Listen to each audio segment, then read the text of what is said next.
O desejado de todas as nações. Capítulo 83.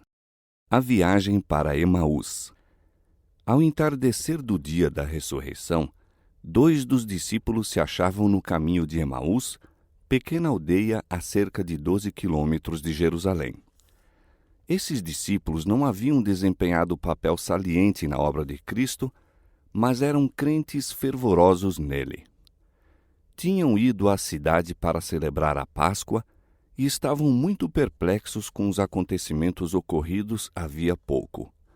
Tinham ouvido as notícias da manhã com respeito à remoção do corpo de Jesus do sepulcro, bem como a narração das mulheres que viram os anjos e encontraram a Jesus. Voltavam agora para casa a fim de meditar e orar. Seguiam tristemente o caminho ao crepúsculo, falando sobre as cenas do julgamento e da crucifixão. Nunca dantes se haviam sentido tão desalentados. Destituídos de esperança e de fé, caminhavam à sombra da cruz. Não haviam andado muito quando se lhes juntou um estranho, mas tão absorvidos se achavam em sua negra decepção que não o observaram muito. Continuaram em sua conversa, externando os pensamentos de seu coração. Raciocinavam sobre as lições que Cristo lhes dera e que pareciam incapazes de compreender. Enquanto falavam sobre os acontecimentos que se haviam desenrolado, Jesus anelava consolá-los. Testemunhara-lhes a dor, compreender as contraditórias ideias que lhes traziam à mente o pensamento. Pode esse homem que consentiu em que assim o humilhassem ser o Cristo? Irreprimível era sua dor e choravam. Jesus sabia que o coração deles lhe estava unido pelo amor e almejava enxugar-lhes as lágrimas e enchê-los de alegria e contentamento. Devia, porém, dar-lhes lições que nunca haveriam de esquecer. Ele lhes disse: Que palavras são essas que, caminhando, trocais entre vós, e por que estáis tristes? E respondendo um cujo nome era Cleopas, disse: És tu só peregrino em Jerusalém, e não sabes as coisas que nela têm sucedido nestes dias? Contaram-lhe sua decepção quanto a seu mestre, varão profeta, poderoso em obras e palavras diante de Deus e de todo o povo. Mas os principais dos sacerdotes e os nossos príncipes, disseram, o entregaram à condenação de morte e o crucificaram. Coração ferido pela decepção, lábios trêmulos, ajuntaram. E nós esperávamos que fosse ele o que remisse Israel. Mas agora, sobre tudo isso, é já hoje o 3º dia desde que essas coisas aconteceram. É estranho que os discípulos não se lembrassem das palavras de Cristo e não compreendessem que ele predissera os acontecimentos que se desenrolaram. Não percebiam que a última parte de sua predição se verificaria do mesmo modo que a primeira e que, ao 3º dia, ele ressuscitaria. Esta era a parte que deviam ter recordado. Os sacerdotes e os príncipes não o esqueceram.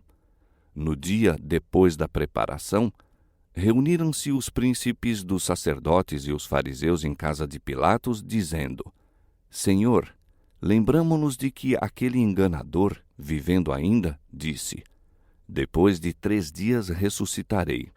Mas os discípulos não lembraram essas palavras. E ele lhes disse: Ó nécios, e tardos de coração para crer tudo o que os profetas disseram. Porventura não convinha que o Cristo padecesse estas coisas e entrasse na sua glória? Os discípulos cogitavam quem poderia ser esse estranho que lhes penetrava a alma e falava com tal calor, ternura e simpatia, e ao mesmo tempo com tanta esperança. Pela primeira vez depois de Cristo haver sido entregue, começaram a sentir-se esperançosos. Olhavam muitas vezes, cheios de interesse, para seu companheiro e pensavam que suas palavras eram exatamente as que Cristo haveria dito. Estavam cheios de pasmo e o coração começou a pulsar-lhes com jubilosa expectativa. Começando com Moisés, o próprio alfa da história bíblica, Cristo expôs em todas as Escrituras as coisas que lhe diziam respeito. Houvesse primeiro se manifestado a eles, e seu coração teria ficado satisfeito. Na plenitude de seu gozo não teriam ambicionado nada a mais, mas era-lhes necessário compreender os testemunhos dados a respeito dele pelos símbolos e profecias do Velho Testamento. Sobre estes devia estabelecer-se sua fé.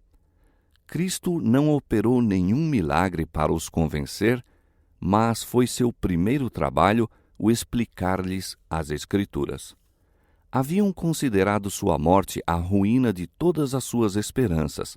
Agora, ele lhes mostrou pelos profetas que ali se achava a mais vigorosa prova de sua fé. Ensinando esses discípulos, mostrou Jesus a importância do Velho Testamento como testemunha de sua missão. Muitos professos cristãos desprezam hoje aquela porção das Escrituras, pretendendo não ter mais utilidade. Não é isto, porém, ensino de Cristo. Tão alto o estimava que disse certa vez: se não ouvem a Moisés e aos profetas, tão pouco acreditarão, ainda que algum dos mortos ressuscite. É a voz de Cristo que fala através dos patriarcas e profetas desde os tempos de Adão até as cenas finais deste mundo. O Salvador é tão claramente revelado no Velho Testamento como no Novo. É a luz do passado profético que apresenta a vida de Cristo e os ensinos do Novo Testamento de maneira clara e bela. Os milagres de Cristo são uma prova de sua divindade, mas uma prova mais forte ainda de que ele é o Redentor do mundo encontra-se comparando as profecias do Velho Testamento com a história do Novo. Com provas tiradas da profecia, deu Cristo aos discípulos uma ideia correta do que ele devia ser na humanidade. A expectativa deles, de um Messias que devia tomar seu trono e o régio poder segundo os desejos dos homens, os desorientara. Isso interferia com a devida apreensão de sua descida da mais elevada à mais baixa posição que se podia ocupar. Cristo desejava que as ideias de seus discípulos fossem puras e verdadeiras em todos os sentidos. Deviam compreender tanto quanto possível o que se relacionava com o cálice do sofrimento que lhe fora aquinhoado. Mostrou-lhes que o tremendo conflito que ainda não podiam compreender era o cumprimento do concerto feito antes de serem postos os fundamentos do mundo. Cristo devia morrer, como deve morrer todo transgressor da lei, se continuar em pecado. Tudo isso devia ocorrer, mas não devia terminar em derrota, e sim numa gloriosa e eterna vitória.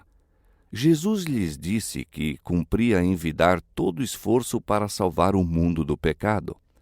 Seus seguidores deviam viver como ele viveu e trabalhar como ele trabalhou, com intenso, perseverante esforço. Assim discursou Jesus para os discípulos, abrindo-lhes a mente para compreenderem as Escrituras. Os discípulos estavam fatigados, mas a conversação não esmoreceu. Palavras de vida e segurança caíam dos lábios do Salvador, mas ainda os olhos deles estavam fechados.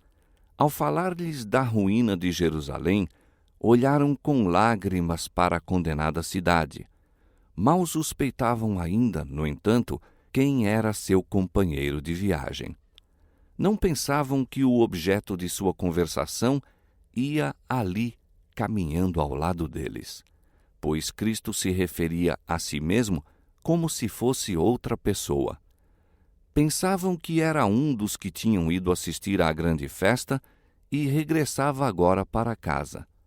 Jesus andava tão cautelosamente como eles sobre as rudes pedras, parando de quando em quando com eles para descansar um pouco. Assim prosseguiam pela montanhosa estrada, ao passo que aquele que em breve tomaria seu lugar à direita de Deus e que podia dizer: "É-me dado todo o poder no céu e na terra", caminhava ao seu lado. Enquanto andavam, o sol baixara e, antes de os viajantes chegarem a seu destino, já os trabalhadores nos campos haviam deixado o labor. Quando os discípulos estavam para entrar em casa, o estranho pareceu como se fosse continuar a viagem. Mas os discípulos sentiram-se atraídos para ele. Desejavam ouvi-lo mais. "Fica conosco", disseram. Ele não parecia disposto a aceitar-lhes o convite, mas insistiram, dizendo: "Já é tarde e já declinou o dia." Cristo acedeu a esse rogo e entrou para ficar com eles. Houvessem os discípulos deixado de insistir no convite, e não teriam ficado sabendo que seu companheiro de viagem era o Senhor ressuscitado. Cristo nunca força sua companhia junto de ninguém. Interessa-se pelos que dele necessitam. Com prazer, penetra no mais modesto lar e anima o mais humilde coração. Mas se os homens são demasiado indiferentes para pensar no hóspede celestial ou pedir-lhe que neles habite, ele passa. Assim sofrem muitos grande perda. Não conhecem a Cristo mais que os discípulos, enquanto ele lhes caminhava ao lado.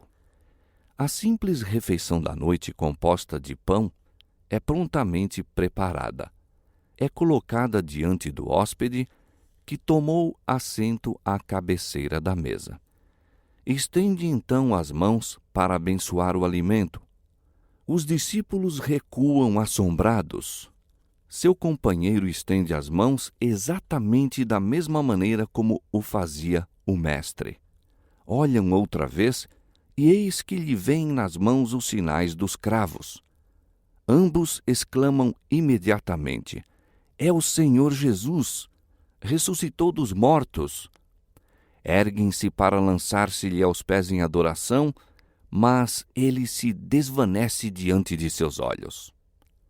Contemplando o lugar que fora ocupado por aquele cujo corpo estivera havia pouco no sepulcro, dizem um para o outro: "Porventura não ardia em nós o nosso coração quando pelo caminho nos falava e quando nos abria as Escrituras?"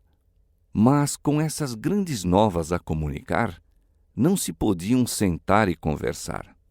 Desapareceram-se-lhes a fadiga e a fome.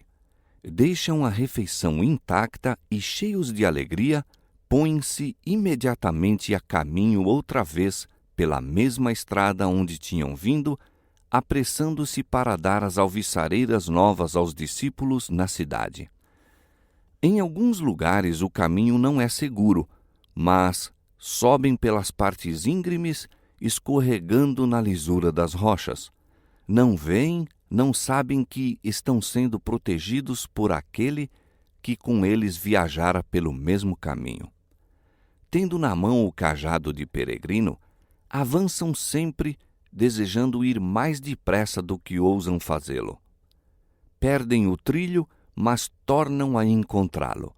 Correndo aqui, tropeçando acolá, vão sempre para a frente, tendo bem próximo ao lado, por todo o caminho, o invisível companheiro.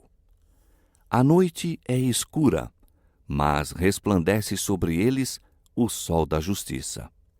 Salta-lhes de gozo o coração. Parecem estar em um mundo novo. Cristo é um Salvador vivo, não mais o pranteiam como morto. Cristo ressurgiu, repetem uma e muitas vezes. Esta é a mensagem que vão levar aos outros contristados. Necessitam contar-lhes a maravilhosa história do caminho de Emaús. Precisam dizer-lhes quem se lhes uniu no caminho. Levam consigo a maior de todas as mensagens anunciadas ao mundo, uma mensagem de boas novas, de que dependem as esperanças da raça humana para o tempo e a eternidade.